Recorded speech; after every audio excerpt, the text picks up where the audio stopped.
Hello and welcome to a bonus edition of the John Keim Report.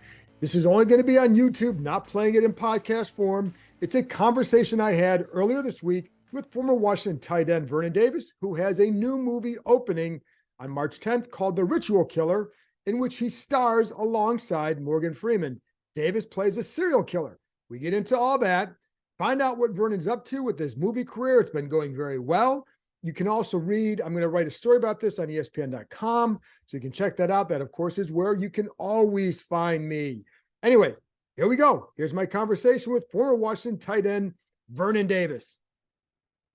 Vernon, I didn't realize I was looking and talking to a serial killer now. What is going on with, now, of course, you're acting in a role, but you have a movie coming out, The Ritual Killer. Sounds like a pretty big role for yourself. How big is this role for you, and what does it mean for your career? Yeah, it's a huge role. It's one of those roles that you dream of having, and with the amount of work that I was able to put in after I retired and when I left the Commanders is starting to pay off. I've continued to stay consistent. I tell everybody it's all about being repetitive and consistent in everything that you do, and that's what I've been able to do, and to be able to work with the likes of Morgan Freeman and Cole Hauser has been nothing but amazing to me and kind of surreal if you think about it. It is, and it must be. And I want to get to that in a minute because, it doesn't get much better than Morgan Freeman in that industry. So, but I want to get to that in a minute. But with this role, again, it's a different kind of role for you. So what's it like to play a serial killer? It's interesting. It's interesting. It's one of those roles that you definitely have to put time into and really think about your choices when you're playing a role like this. And I'm gonna tell you, after I got done with this role, particularly while filming in Mississippi, we filmed in Rome and Mississippi. But when I left Mississippi, I had to really get with my therapist and get rid of some of the anxiety that I had, because I attached some real life situations to this character, because it was the only way. I had to find something that was deeply rooted in this character to give him life and to make him seem like he was real. You have to be as realistic as possible, and that's what I was able to do. Where do you go to get that? Like, what do you have to bring up to get that? I used some moments in my past with my mom. My mom was on drugs and she dealt with some serious issues there. So as a kid, just watching that and just watching, people that I knew that was giving her the drugs, I had to really use those situations into this character to really go after, to have something to go after. Because when you're acting, you have to have an objective. There's the overall objective and there's a scene objective from scene to scene. So, without that, that without going after something, you don't have anything. So I had to create that in the most realistic way. How mentally draining was that then? It was very draining. It was very draining. It was, I remember, but it was draining, but at the same time, it's fun. It's a joy. It's a journey. You take this journey and you learn more. You learn so much about not just about the character that you develop, but about yourself as well.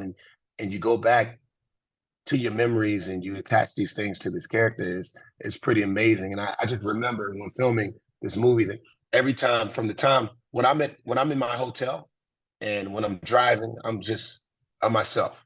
Right. But then when I put on these clothes and these garments and, I'm buttoning up my shirt, then I go into this other person. There's this person that I've become, and I feel it, from my mannerisms to just everything that I created, everything that I worked on the month prior to filming the actual movie. It's a great journey. So what did you learn about yourself then throughout this? I learned that I learned that I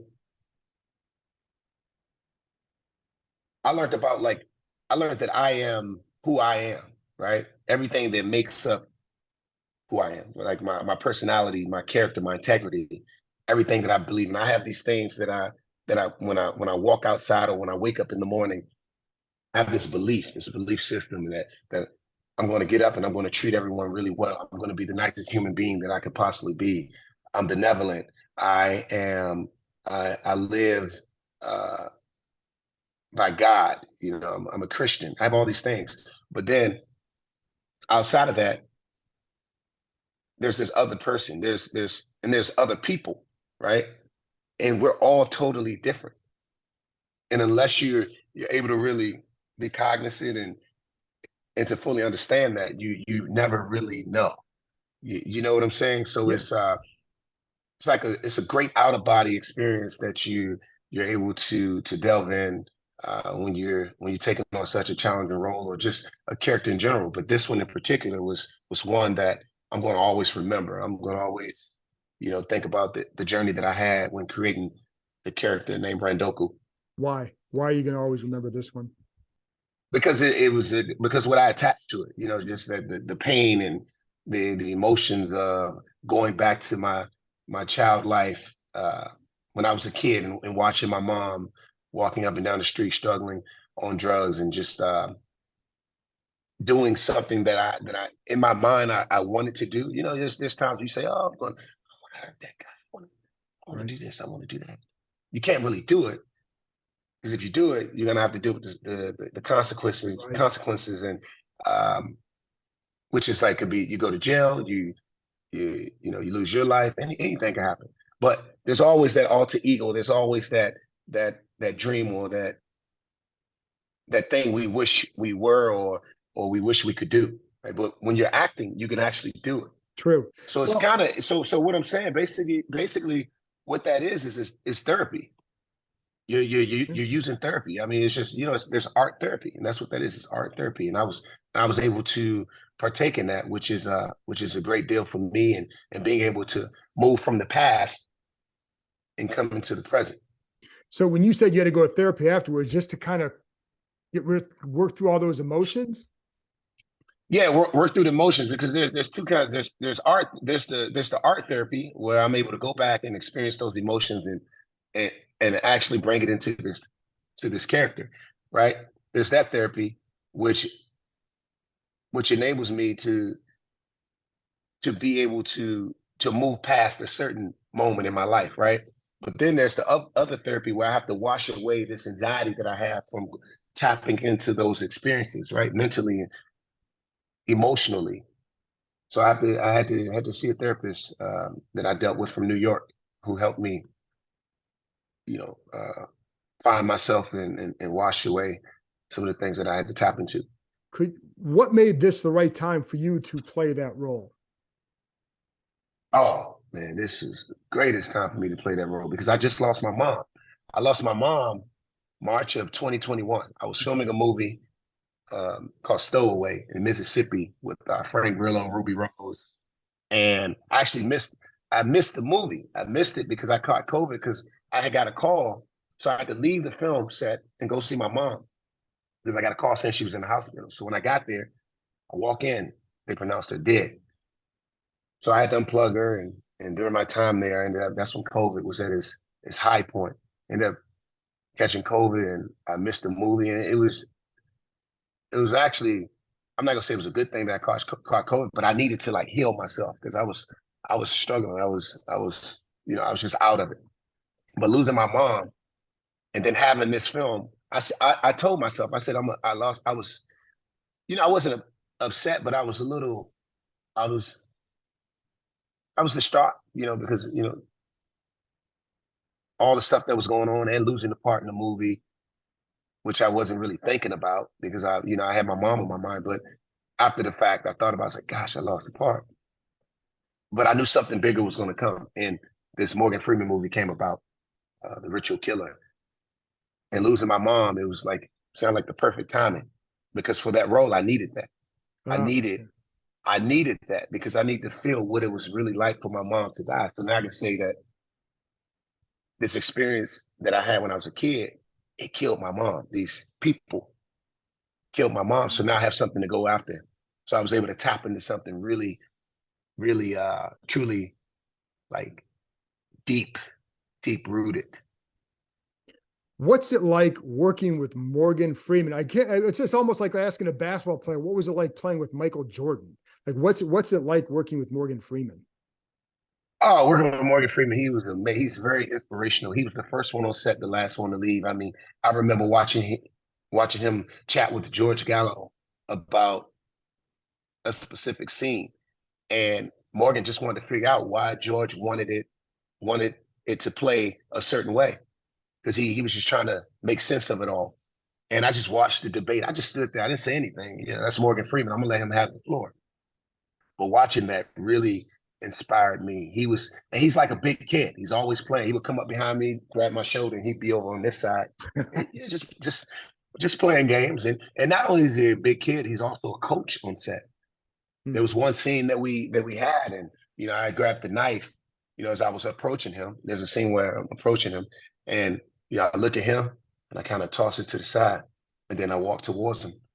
But he said, no, he said, try this, try this. It was very simple, just like grab the knife, watch it drop, look at him, and then just walk towards him. It's just like little things, little simple choices. So that was cool. Was it in, I mean, you worked with Bruce Willis, you worked with Luke Wilson, John Malkovich. Was it different working with him? Is there a different level of, oh my God, are you past that? No, I think I was definitely it was a little intimidating, working with Morgan Freeman because they're all different. I mean, Bruce is who he is, and Morgan is who he is. They're just different actors, but when you hear Morgan Freeman's voice, you know who that is. Yeah. He's iconic. He's legendary. My granddad and I used to watch him all the time, and I just, he's just a very familiar person to everyone in the entire world. So to be able to stand up and be in scenes with this guy and going head to head with him, it's just this is crazy. This is crazy. I knew for a simple fact when I was studying and I was preparing for this role, I knew I had to bring my A game. I knew I had to be on top of it because I didn't want to be in a situation where Morgan says that, no, this is not right. We got to stop this. No, because you never know. I mean, an actor like that, I have to respect his craft and I have to respect his time. He's giving me time. I mean, this guy's worth. I mean, you have to pay him at least $3.5-4 million for 5-6 days. This guy's worth a lot of money, so I have to make sure that I'm on point and on top of my assignment. So I gave it my very best. And it makes you better. Makes you better. Absolutely. So what else do you have coming up? I mean, you've done a lot. I know how many movies what movie is this for you? It's quite a few now. Yeah, I've done a few, maybe 15, 16. Okay. So what do you have what else do you have coming up? This opens March 10th. So what else are you already in some other movies yet or working on stuff? Yeah, I got another movie coming up with Morgan Freeman. This on the table right now. This is supposed to be filming at the end of the month. I'm actually trying to hurry up and cram all this information and get my material together. So yeah, that's another big movie where I play the antagonist in this film, which is going to be pretty cool. I'm getting excited about that. That's also with Morgan? Yeah, Morgan's going to be a part of this project as well. So that's going to be a big one, big film for me. I'll probably be there for 15, 20 days in Alabama. And then there's another film that's on the table with Jean-Claude Van Damme that I'm getting ready for. So is this working out the way you had envisioned or how is it? Because it seems like it's going maybe even better. This is pretty big. I didn't envision anything like this. I mean, I just envisioned only thing I envision is it's just doing something that I love to do, which is being creative. And this is a creative space for me. I never envisioned music, never envisioned working with iconic legends like Morgan Freeman. It just sort of kind of happened. It's just one of those things when preparation meets opportunity. You seize the moment. Are you still do you still have your production companies? Yeah, I do. I have my own production and I'm doing things with that. I created a show that I have on the table that I'm trying to sell at the moment. Been talking to this company called Roundtable Entertainment that wants to partner with me on some of the material that I have So yeah, I'm got my hands in a bunch. I have a album that I'm working on, music album that I'm working on as well. Trying to set myself up to get a distribution deal with that. So yeah, a lot of things on the table. I'll ask you the obligatory football question. How much do you still pay attention to what's going on, whether it's with Washington or anybody in the league? I pay attention to a little bit, yeah, especially in Washington because I'm still living in Washington D.C. So Right. I try to follow the Commanders as much as I can. I know they're in a situation where they need to really figure out who's going to be their quarterback, and Right. then you have the situation with Dan Snyder. So there's a lot going on amongst the organization. But like anything, it always takes care of itself, and they'll figure it out.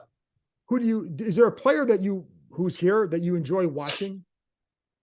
Yeah, scary Terry. I like Terry McLaurin. I had an opportunity to play with him. I watched him when he Right. came in as a rookie, and I knew that he was going to be extremely talented. I saw it right then and there. His work ethic was few and far between, especially coming in as a rookie. And so I'm always excited to watch him play. Do you remember anything about that rookie year with him that kind of jumped out to you that stands out? Yeah, I mean, the one thing he was just making play after play after play. Every time you turn around, Terry was making a play. And I mean, he was doing things that most veterans wasn't doing. So I knew that he was going to be a superstar. I always told him that. And then we would always have a conversation. I mean, I remember talking to him. I said, dude, keep working. You're a beast. Yeah, just uplifting him, just being super positive and just motivating him to go even further. And, every time I see Terry, I saw him. I came out to flip the coin Right. Was it this? Yeah, it was last year. I flipped the Yeah. coin for the team, and Terry ran up to me. It was great just seeing him and just because I've watched him grow and just become the player that he is today. So, the sky's the limit for him. He's just going to continue to keep getting better. Yeah, and he signed a nice big deal last year, so the money's gotten a little bit even better since you left. So that's in this game. What last thing then on the movie? Because again, it opens March 10th, so people go see it. But what is it? Is there another thing that stands out to you about your time on the set? Anything you remember that really kind of will always stay with you?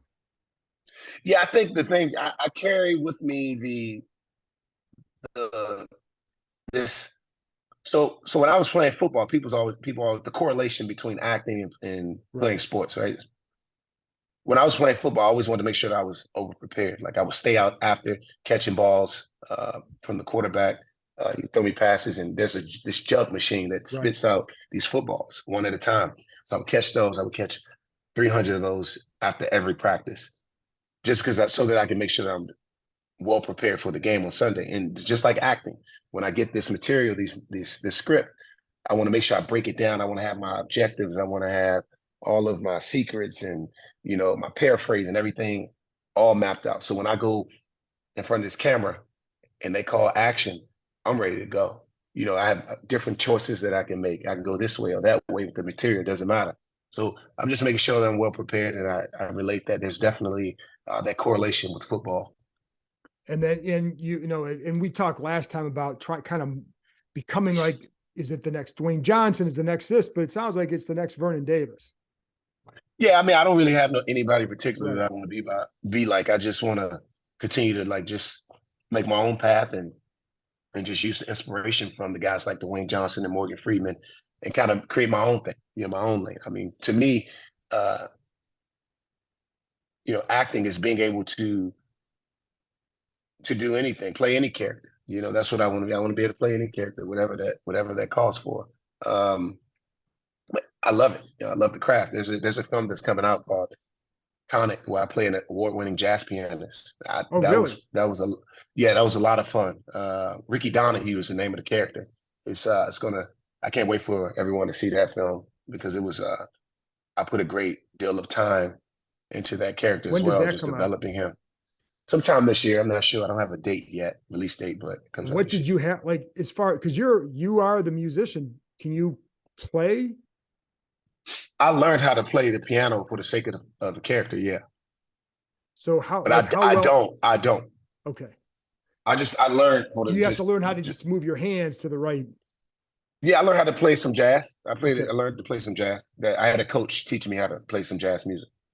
Do you enjoy that?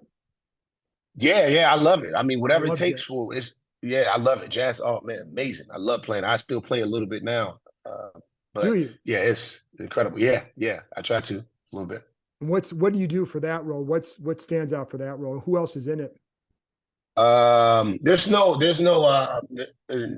legendary actors in this movie, but there's some great actors. Good. Not anyone. I don't think there's anyone that Okay. stands out to like the general public. But um, this film it's still going to be an amazing film.